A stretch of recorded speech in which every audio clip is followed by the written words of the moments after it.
Captain Jake Morrison stood on the bridge of the New Horizon, watching the massive alien station grow larger on the main screen. After 3 months of travel through deep space, they had finally reached the meeting point. This was humanity's first contact with the Galactic Council, and Jake felt the weight of his entire species on his shoulders. "Captain, we're getting a signal from the station," said Lieutenant Ben Davis from the communications desk. "They're giving us permission to dock." Jake nodded and turned to his crew. "Remember, we're here to make friends. This is our chance to join the galactic community." He straightened his uniform and walked toward the airlock, where Dr. Lisa Carter was waiting with her diplomatic team. Lisa looked nervous but determined. She had spent years learning about alien cultures and languages, preparing for this moment. "Are you ready for this, Jake?" she asked. "As ready as anyone can be for meeting 12 different alien species," Jake replied with a small smile. "Just remember, we're representing all of humanity today." The airlock opened, and they stepped into the alien station. The corridor was huge, with a ceiling that seemed to stretch up forever. The walls were made of some kind of crystal that glowed with soft blue light. Strange symbols covered the surfaces, and the air smelled like flowers mixed with metal. Their guide was a tall, thin creature with silver skin and 4 arms. It moved gracefully, leading them through the winding passages. "Welcome to Concordia Station," it said in perfect English. "The Council is eager to meet your species." They entered a massive chamber, shaped like a circle. 12 different alien representatives sat around a curved table, each one stranger than the last. Jake saw creatures made of living crystal, others that looked like floating jellyfish, and some that seemed to be made of pure energy. The leader of the council was a Zephyrian, one of the crystal beings. Its voice sounded like wind chimes when it spoke. "Humans of Earth, we welcome you to this gathering. I am High Chancellor Zorthok. We have been watching your species for some time." Lisa stepped forward and bowed respectfully.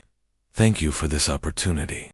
We come in peace, hoping to learn from your wisdom and share our own knowledge." The Chancellor's crystal body flickered with different colors. "Tell us about your species. What makes humans unique?" For the next hour, Lisa explained human history, culture, and achievements. She talked about art, music, science, and exploration. The aliens listened carefully, some taking notes on devices that Jake couldn't understand. Everything seemed to be going well until a Valen representative, a creature with a large head and glowing eyes, spoke up. "We have studied your history in detail. Your species has a troubling pattern of violence and warfare." Lisa's face went pale, but she kept her voice steady. "Yes, we have had conflicts in our past, but we have learned from our mistakes. We now work together as one united planet." The Valen's eyes glowed brighter. "In the past 1,000 years, you have fought over 3,000 wars. You have created weapons that could destroy entire planets. How can we trust such a dangerous species?" "Every species has growing pains," Lisa argued. "We're different now. We've moved beyond our violent past, but the damage was done." The council members began talking among themselves in their alien languages. Jake could see the fear in their alien faces, even though they looked nothing like humans. High Chancellor Zorthok raised one of his crystal hands for silence. "We have made our decision. The Galactic Council finds humanity to be a threat to galactic peace and stability." Lisa stepped forward desperately. "Please, give us a chance. We can prove that we're peaceful. We just want to be part of the galactic community. Your rapid technological advancement, combined with your violent nature, makes you too dangerous," the Chancellor continued. "We cannot allow your species to spread beyond your current territories." Jake felt his heart sink. "What are you saying?" "We are banishing your entire species from all inhabited star systems," the Chancellor announced. "You have 1 galactic standard year to withdraw all human presence to the outer rim of the galaxy. Any human found within Council space after that time will be destroyed." The chamber erupted in alien voices, all supporting the decision. Lisa tried to speak, but no one would listen to her protests. "This is wrong," Jake shouted.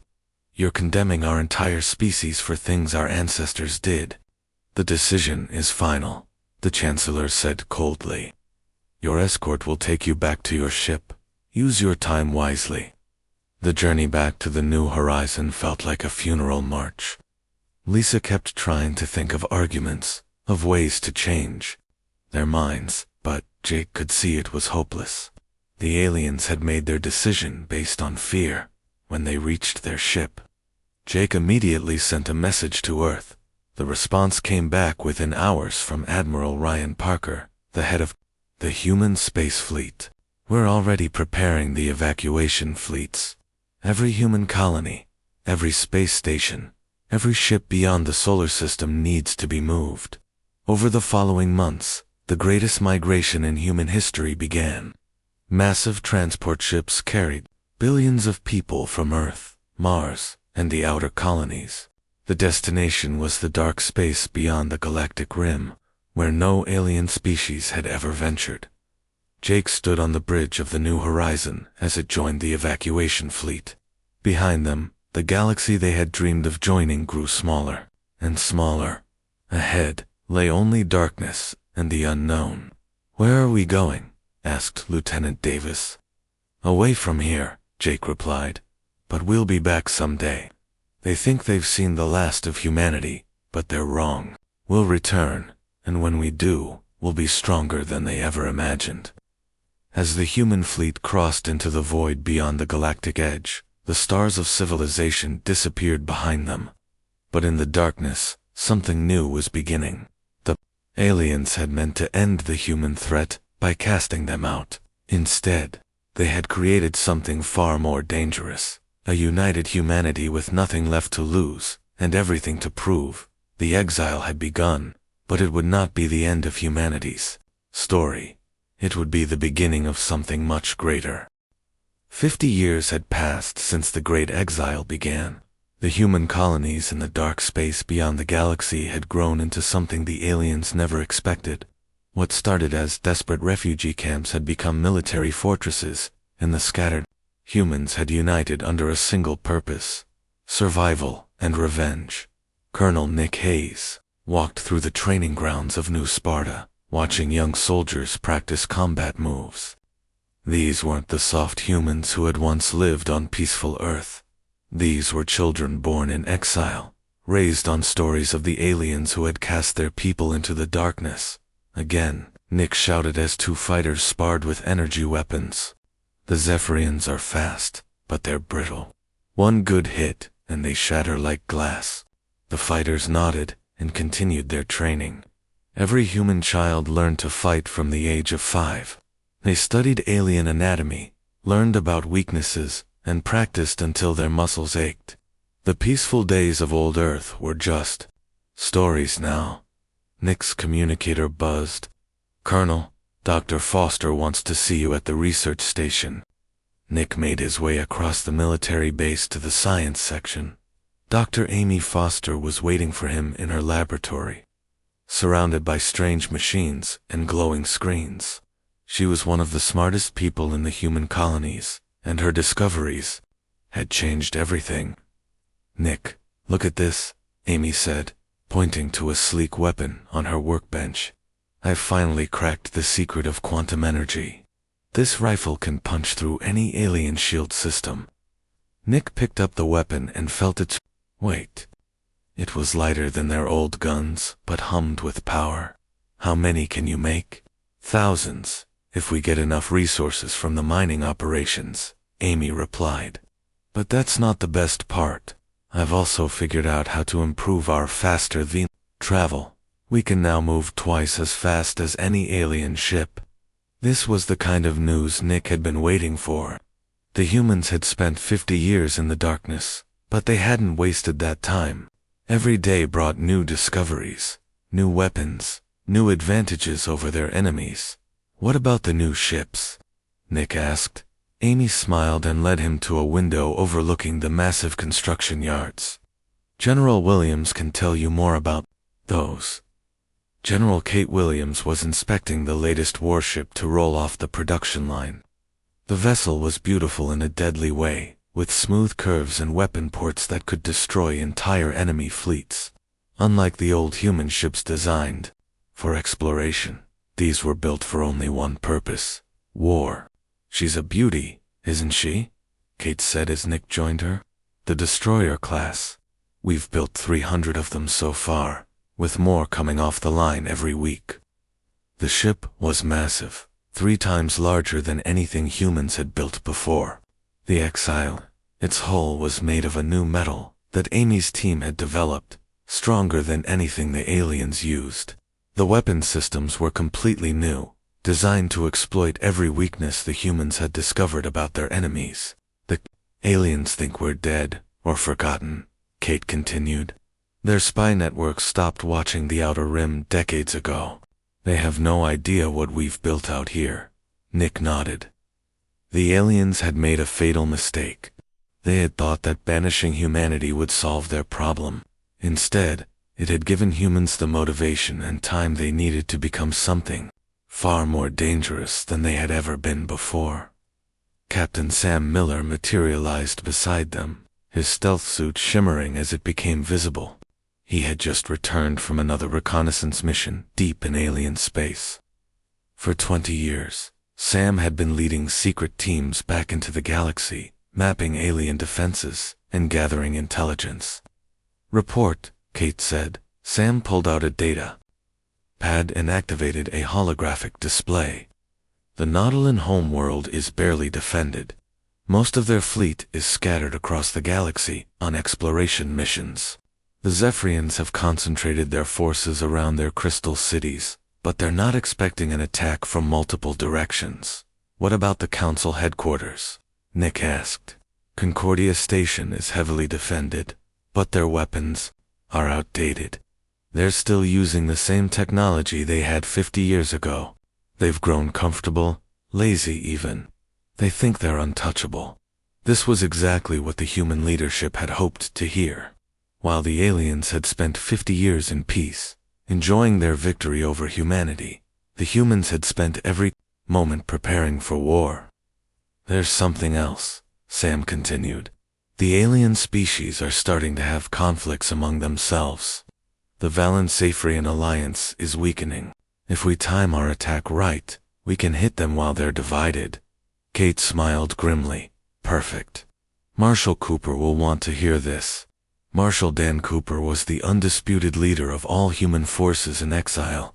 He had united the scattered colonies under a single military government and turned the human survivors into the most efficient war machine the galaxy had ever seen. His office was in the command center of Forge Prime, the industrial heart of the human territories. "Gentlemen, lady," Cooper said as they entered his office, "I trust you have good news." "The fleet is ready," Kate reported. 5,000 warships, all equipped with the latest weapons and shields. The soldiers are trained and eager for battle. Our intelligence network has mapped every major alien stronghold," Sam added. "We know their weaknesses, their patrol routes, their response times, and our technology is now superior to theirs in every way," Amy said. "We have better weapons, faster ships, and stronger defenses." Cooper stood and walked to the massive window overlooking the shipyards. Thousands of workers moved like ants, building the machines of war that would carry humanity back to the stars. The aliens had thought they were casting out a primitive, dangerous species. Instead, they had created their own doom. "How long until we're ready for the final phase?" Cooper asked. 6 months, Kate replied. "Maybe less if we push the production schedule." Cooper nodded slowly. "Then, it's time. Send word to all colonies, all ships, all human settlements. Operation Homecoming begins in 6 months. We're going back to the galaxy, and this time, we're not going as refugees or diplomats." "What are we going as?"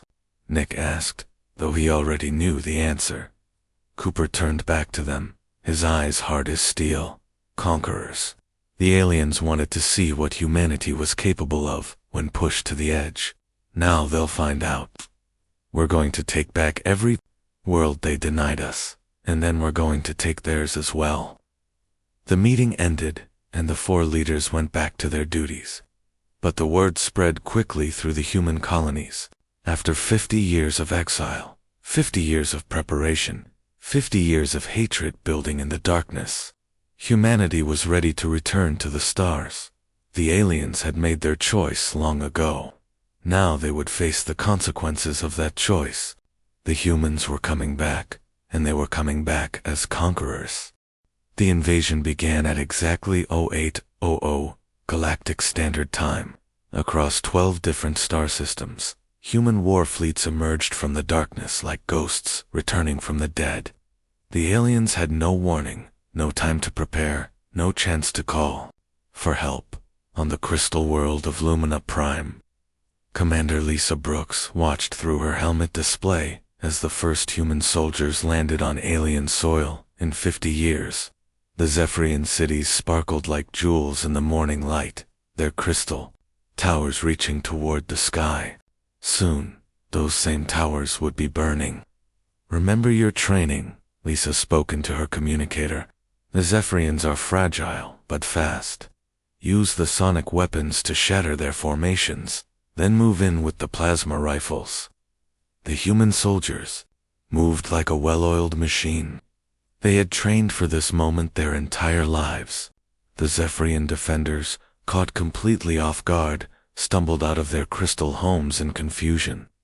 They had lived in peace for so long that many had forgotten what war even looked like. "Unknown ships, identify yourselves," came a panicked message from the Zephyrian command center.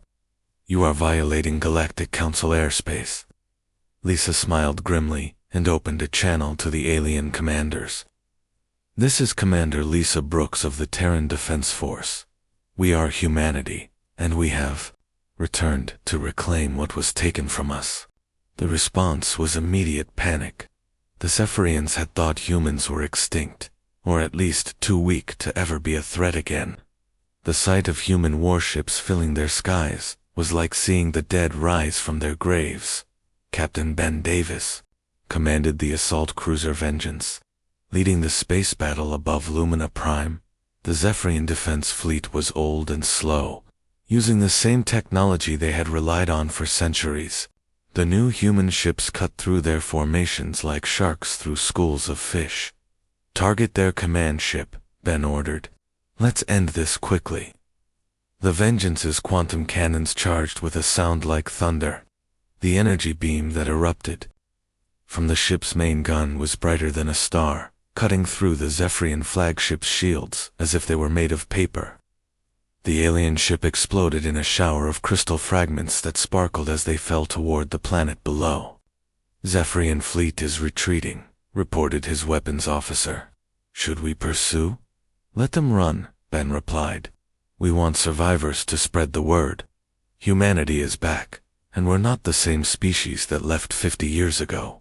On the ocean world of Aquatica, Major Sarah Taylor led her underwater assault teams through the coral cities of the Nautolan people. The amphibious aliens had built their civilization beneath the waves, thinking the water would protect them from any surface attack. They had never imagined that humans would learn to fight in their own element. Sarah's team wore advanced breathing gear that allowed them to move underwater as easily as on land. Their sonic weapons were specially designed to work in water, sending shockwaves through the liquid that could stun or kill the fish-like aliens. "Contact ahead," whispered Sergeant Mike Johnson through the water communicator. 3 Nautolan patrol groups moving toward our position.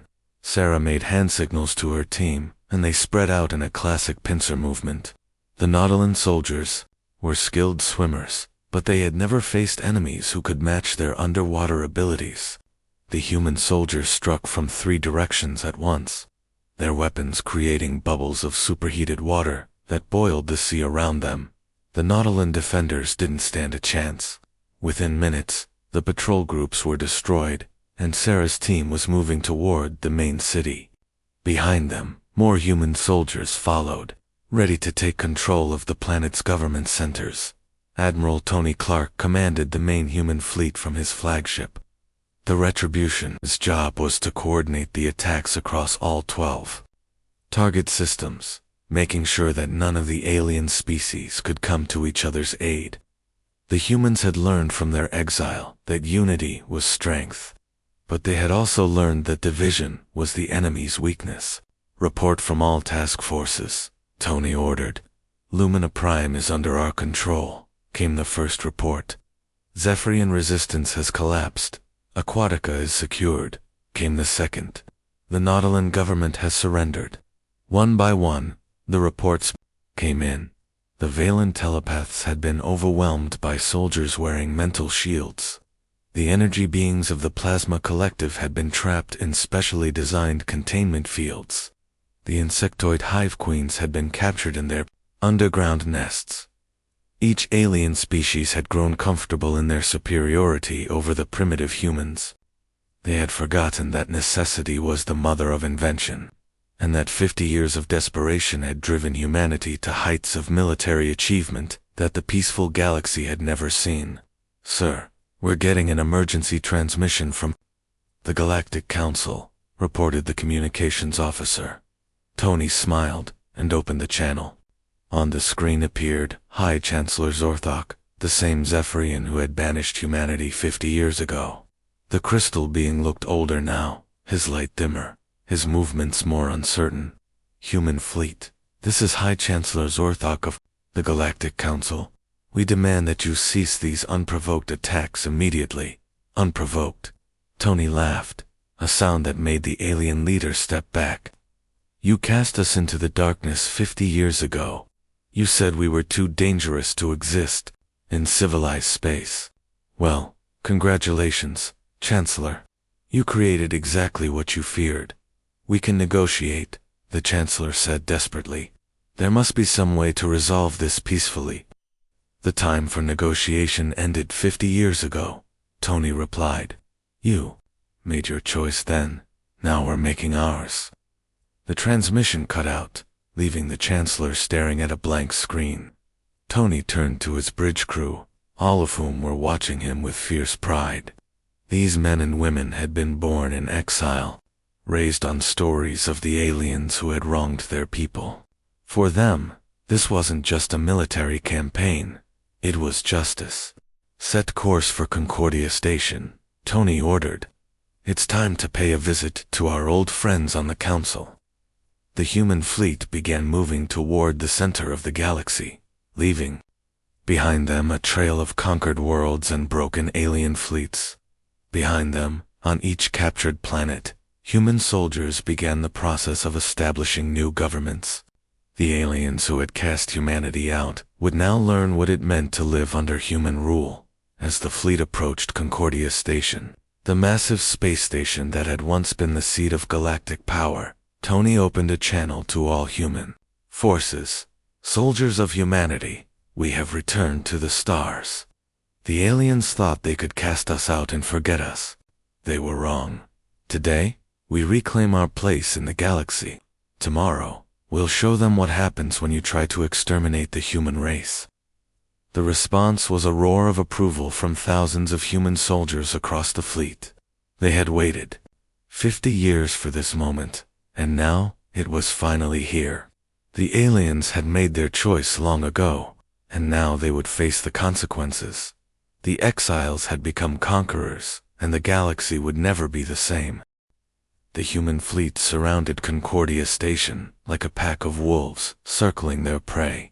The massive alien structure that had once been the symbol of galactic power now looked small and fragile compared to the sleek human warships. Marshal Don Cooper stood on the bridge of his flagship, staring at the station where his people had been condemned 50 years ago. "All ships in position, Marshal," reported Admiral Tony Clark. "The station's defenses are active, but they're no match for our weapons." Cooper nodded but didn't give the order to attack. Not yet. First, he wanted the aliens to understand what was about to happen to them. He opened a communication channel that would broadcast to every alien world in the galaxy.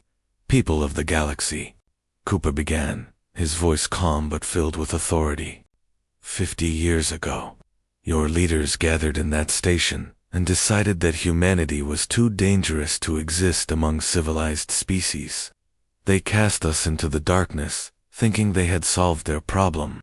On alien worlds across the galaxy, billions of creatures watched their screens in terror.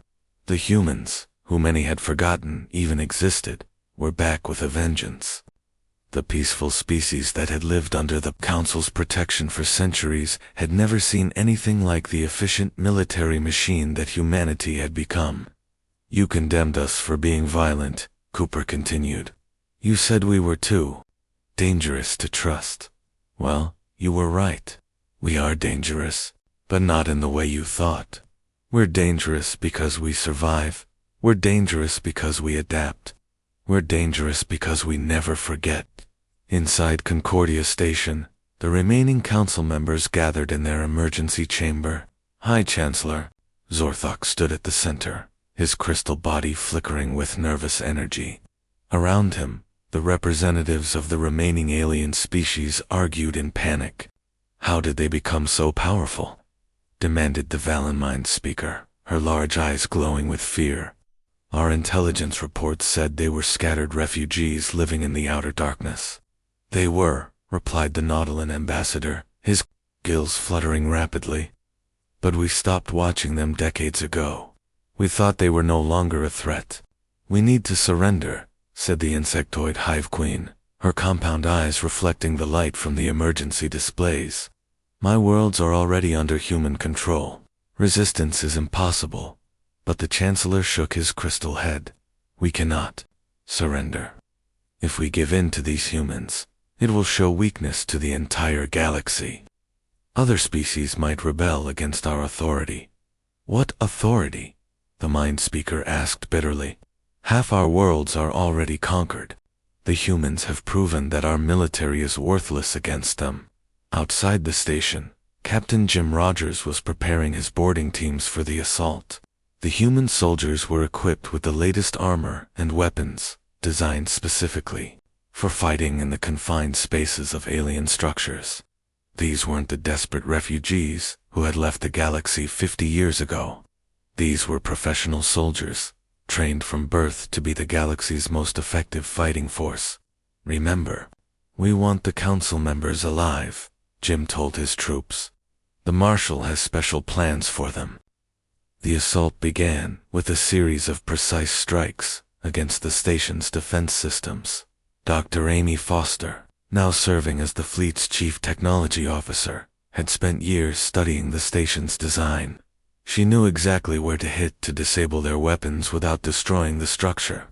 Their shields are down, Amy reported from her position on the command ship. I'm jamming their communication systems now. They can't call for help. The human soldiers cut through the station's hull like it was made of soft metal. Their quantum torches could burn through any material the aliens used for construction. Within minutes, the first boarding parties were inside the station, moving through the corridors with deadly efficiency. The alien security forces tried to stop them, but it was hopeless. The humans had studied every alien species for 50 years, learning their weaknesses and developing weapons to exploit them. The Zephyrian guards shattered under sonic attacks. The Valen telepaths were blocked by mental shields. The energy beings were trapped in containment fields. Level 7 secured, came the report from one assault team, moving toward the council chambers. Level 10 under our control, reported another. No significant resistance. Jim led his elite team directly toward the emergency chamber where the council members were hiding. The aliens had built their station to be a symbol of their unity and power. Now it was becoming their tomb. The doors to the council chamber were made of the strongest materials in the galaxy, designed to withstand any attack. But the humans had brought weapons that the aliens couldn't have imagined. Jim's team set up a quantum breaching charge that would cut through the doors like a hot knife through butter. Breach in 3, 2, 1. The doors exploded inward, and the human soldiers poured into the chamber. The alien council members cowered behind their curved table, their various forms trembling with fear. These were the same beings who had condemned humanity to exile, who had decided that humans were too dangerous to exist among civilized species. "High Chancellor Zorthok," Jim said, his voice echoing in the chamber. "Marshal Cooper would like to speak with you." The crystal being tried to maintain his dignity, but his light was flickering with terror. "I am the High Chancellor of the Galactic Council. You cannot treat me like a common criminal." "You're right," Jim replied. "You're not a common criminal. You're a war criminal. You condemned an entire species to death for the crime of being different." The human soldiers quickly secured the council chamber, taking the alien leaders into custody. One by one, the beings who had once ruled the galaxy were marched to the station's main meeting hall, the same room where they had banished humanity. 50 years ago, Marshal Cooper entered the chamber wearing his full military uniform, his chest covered with medals earned during the long years of exile. Behind him came the senior human officers, all of them hardened veterans of the campaign to reclaim the galaxy. "Council members," Cooper said, his voice filling the chamber, "we meet again. Though I suspect you don't remember me. I was just a young officer 50 years ago, watching from the background as you condemned my people." High Chancellor Zorthok tried to speak, but Cooper raised his hand for silence. "You offered my people a choice 50 years ago," Cooper continued. "Exile or death. You said we were too dangerous to exist in civilized space. Well, you were right about one thing. We are dangerous. But not because we're violent.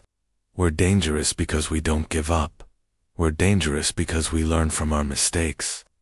We're dangerous because we never forget those who wrong us." Cooper walked slowly around the table, looking at each alien council member in turn.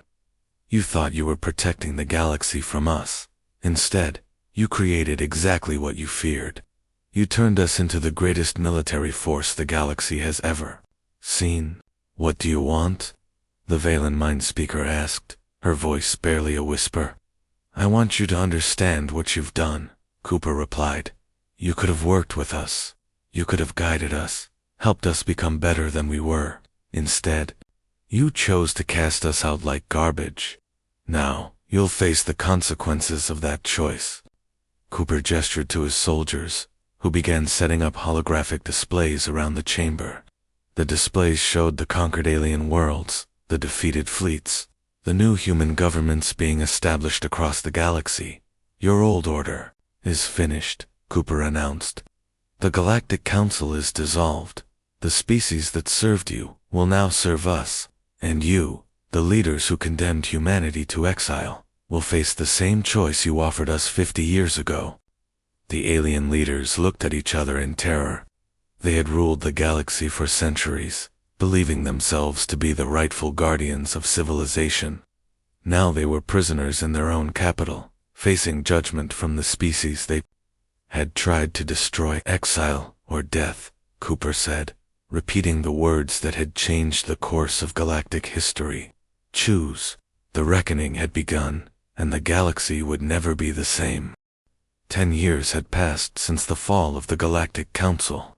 The galaxy was a different place now, unified under human rule, but more stable than it had been in centuries. Supreme Commander Dan Cooper stood in his office on the rebuilt Concordia station, looking out at the fleet of human and alien ships working together in the space around the station. The former council chambers had been converted into the headquarters of the Terran hegemony, the new government that ruled over 12 different species across thousands of worlds.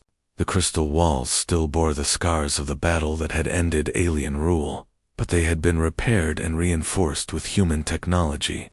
"Sir, Admiral Morrison is here to see you," announced his assistant, a young human officer who had been born during the exile years. Admiral Jake Morrison entered the office, his uniform bearing the insignia of the hegemony's integration fleet, the same man who had led humanity's first diplomatic mission to the Council now oversaw the process of bringing alien technology and knowledge into human civilization. "How are the integration programs going?" Cooper asked. "Better than expected," Jake replied, sitting down across from Cooper's desk. The Zephyrian crystal technology has improved our computer systems by 300%. The Nautilin water purification methods are being used on a dozen human worlds. Even the Valen telepathic abilities are being studied by our scientists. Cooper nodded approvingly. Unlike the old council, which had kept a different species separate and suspicious of each other, the hegemony was working to combine the best of all alien cultures with human innovation.